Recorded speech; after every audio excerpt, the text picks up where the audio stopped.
But first, we want to bring you someone you know well. Brian Kilmeade, season 5 of his Fox Nation series, What Made America Great, debuts this Sunday. In the episode, Kilmeade will speak with the president about attacks on our country's monuments. Here's how the president responded. They would knock down Lincoln. There's a group that wants to take down Lincoln. They haven't figured out exactly why yet. George Washington, Thomas Jefferson. I've stopped them twice now from going over to the Jefferson Memorial. If I weren't president, they would have knocked down. If a guy like Biden was president, they will knock down the Jefferson Memorial. Just hours after that interview was recorded, demonstrators did try to knock down President Jackson's statue near Lafayette Park. They were prevented from doing that. Brian Kilmeade joins us tonight. Brian, thanks so much for coming on. Before I ask you why no one's really doing anything about all of this, and no one really is, what is the point of it? What is why statues? What message are they sending to the rest of us? Just to show you how newsworthy this is, sometimes when you look at what made America great, you look back in the past.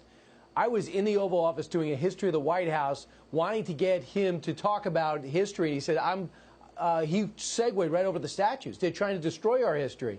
Now, I brought up Andrew Jackson because they're trying to take down Jackson's statue in New Orleans. I turned on your show, and he commented on that. I turned on your show, and you opened last night with just a half-mile away, 2 hours from when I left him. They're trying to take away Andrew Jackson. I'll tell you what, Tucker, but by the time you were off the air, I thought that statue would be down. Thankfully, the police got there. I don't know what took them so long, but they got there to stop it. And I think in the big picture, people are trying to find fault with our past because they don't like the country. These people aren't trying to make our country better. If you want to make our country better, know what you petition? Andrew Jackson had slaves. As great as he was, 14-year-old orphan who was jailed in the Revolutionary War, were you fighting for the country at the age of 14? Also, when you lost your family to the war to the British, did you pledge allegiance to your country and become a lawyer, an attorney general, a judge, a congressman, a major general to win the most decisive, impactful battle in our history to that point, in the Battle of New Orleans, and then go on to be a 2-term president?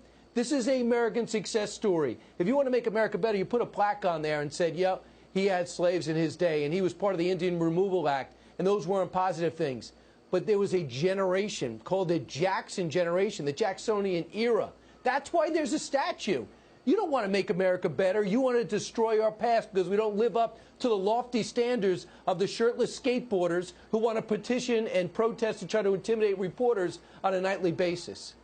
They have the lowest standards, and not just to personal hygiene, that I've ever seen in any group. They're totally ignorant. They're illiterate vandals.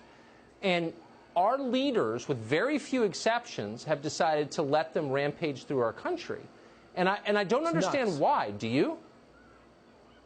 No, I don't. And it makes no sense. You know, you got guys like Tom Cotton who won't stand for it, goes to the Ivy League school, serves in the infantry. He bleeds red, white, and blue. And there's probably 5 or 6 in the Senate, maybe 3 in the House. Not one Democrat. By the way, he was the first Democratic president. Stand up for him. Why am I standing up for him? Why is Tom Cotton standing up for him? Stand up for him. You mentioned FDR. Yeah, but you mentioned FDR. Hey, Tucker, they never told us the people in our social studies books were perfect. They told us they were important to the makeup of America.